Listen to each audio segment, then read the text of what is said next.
Good morning mga pards. Araw, magandang umaga. Ayun yung misis ko.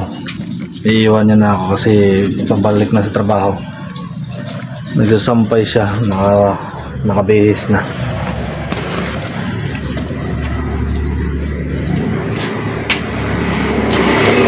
Huwibis niya, di ba? Huwibis. Araw ng Huwibis ngayon, 29.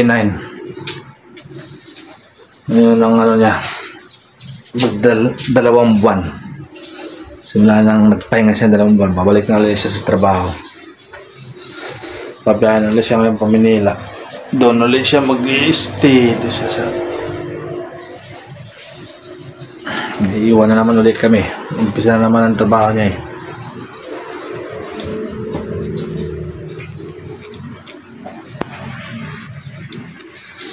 Ihatid ko siya ngayon doon papunta sa labasan.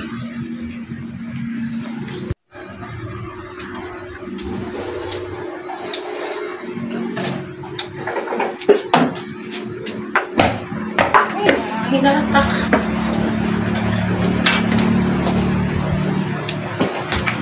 Mura, pinula. Oo, makan. Anong oras na? Bakit siya na?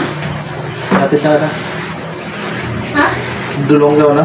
Oo, kay oras ang biyahe. 10:30. At least, kahit pa paano, utak dito lang. 30 minutes pa. Tumalak sa Ayala Bay. Pero pagdating ako rin sa Ayala Bay, madalit siya pa sa ako.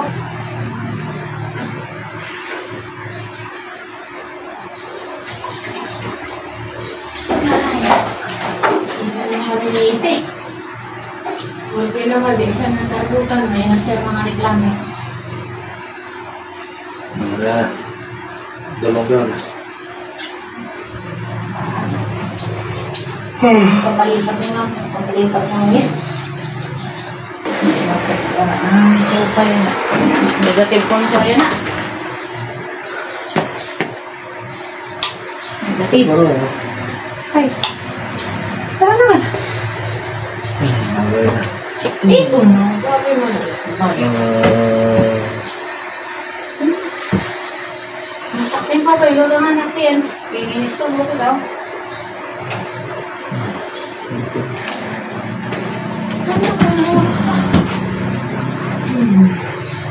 Uro ka sa biyahe. Oo, parang marakis yun. Wala ka nila.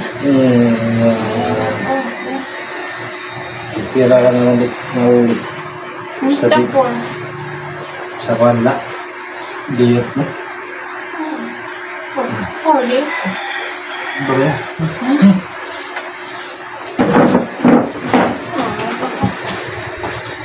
Kasi ano ko nga nanakbo? Dito ko nalahi ko.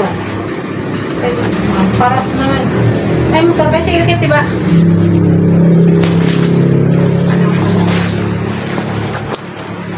Ito.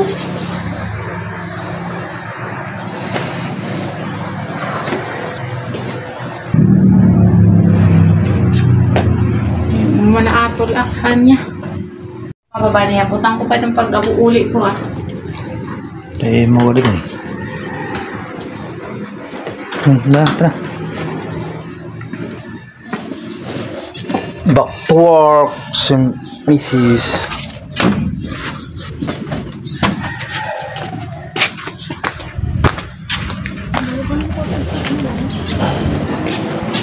Huh? Sarap na lang. Na. Ito. May nakluto. Ito. Sarap luto.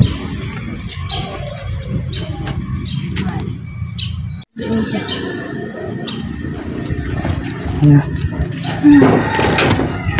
Oh, tinaliwat.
muna kami dito. Pwede muna ng ulam si Mrs.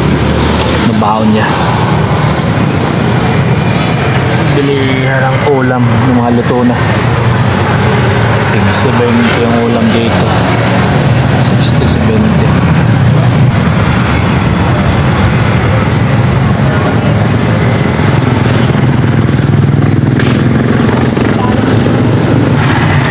Anong binili mong ulam? Parang masyado.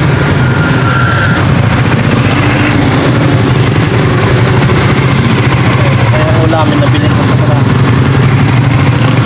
Oh, yan yung kwan. Yung kapital na.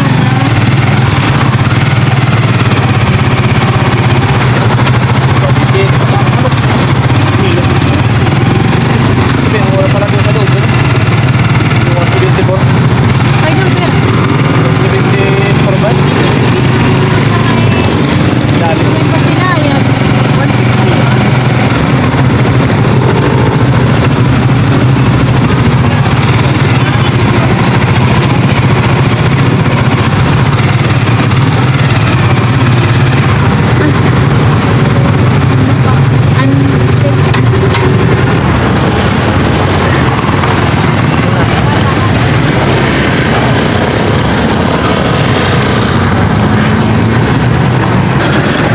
Babalik na naman yan dito pag day off lang. Puro trabaho na naman. Okay, nandito na ulit ako sa bahay.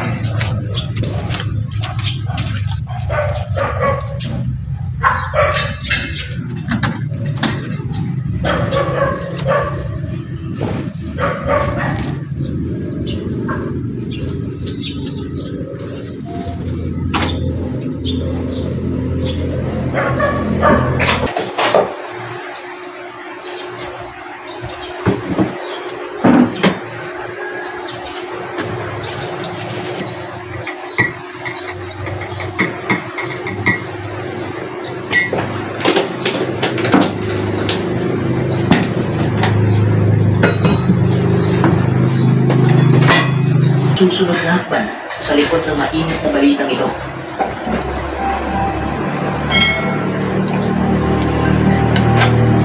Ano nga ba ang nasa loob ng proposal na ito?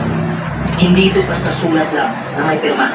Isa itong detalyado at masalimuot na plano na layuning itigil muna ang giyera kahit pansamantala habang nilulutas ang mas malalawig na issue. May 4 na pangunahing bahagi ang proposal. Una, ceasefire o tigil putukan. Ito ang pinakaunang hakbang. Kapag parehong panig ay pumayag, titigil ang airstrike, rocket attacks at operations. Ang layunin bigyan ng oras ng dalawang panig para humina.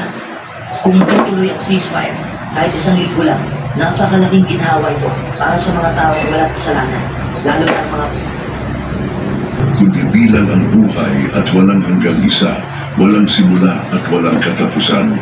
Matagal bago pa sumulpot ang mga bituin sa kalangitan, bago pa umawit ang mga nilalang sa langit, bago pa lumakad ang tao sa lupa, buo na ang Diyos. Hindi siya nangangailangan ng anuman, hindi nagbabago at puspos ng liwanag. Hindi siya nilikha, hindi siya nagsimula. Siya ay naroon na, ang dakilang ako nga. Sa araling ito, lalampas tayo sa hangganan ng oras para pagnilayan ang isa sa pinakamalalim na katotohanan sa Biblia. Kung sino ang Diyos, bago pa man nilikha ang lahat. Sisilipin natin ang mga kasulatan upang makita kung paano niya inilalarawan ang kanyang sarili. Mauunawaan natin ang kanyang walang hanggang kalikasan, ang dahilan ng kanyang paglikha ng sansinukob, at kung ano ang kahulugan nito para sa atin ngayon. Kaya sandali tayong huminto.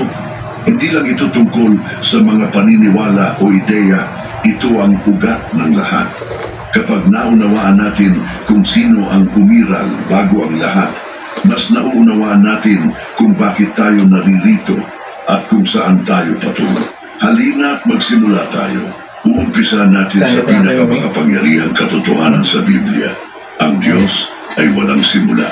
Siya ay magpakailanman. Mahirap itong isipin, taliwas ito sa lahat ng alam natin. Lahat ng bagay sa paligid natin ay may simula maliban sa Diyos. Sabi sa awit 72, bago pa lumitaw ang mga bundok, bago pa nilikha ang lupa at ang buong daigdig, mula sa walang hanggan hanggang sa walang hanggan, ikaw ay Diyos. Isipin mo yun. Bago pa nabuo ang mga burol, bago na puno ng tubig ang mga dagat, bago kumislap ang mga bituin sa langit, naroroon na ang Diyos. Ang umaasa sa iba para mabuhay. Wala siyang kailangan. Hindi niya kailangan ng hangin, hindi niya kailangan ng sikat ng araw, hindi niya kailangan ng papuri ng tao, hindi rin siya nakadepende sa oras. Malinaw ito sa Gawa 17, 24 hanggang 25. Ang Diyos ang lumikha ng mundo at lahat ng narito, ngunit hindi siya pinaglilingkuran ng tao na parang may kailangan siya. Sa halip, siya ang nagbibigay ng buhay at hininga sa lahat. Sa madaling salita, ang sangnilikha ang nangangailangan sa Diyos, hindi kabaligtaran. Ano ang kahulugan nito para sa atin bago pa umiral ang kahit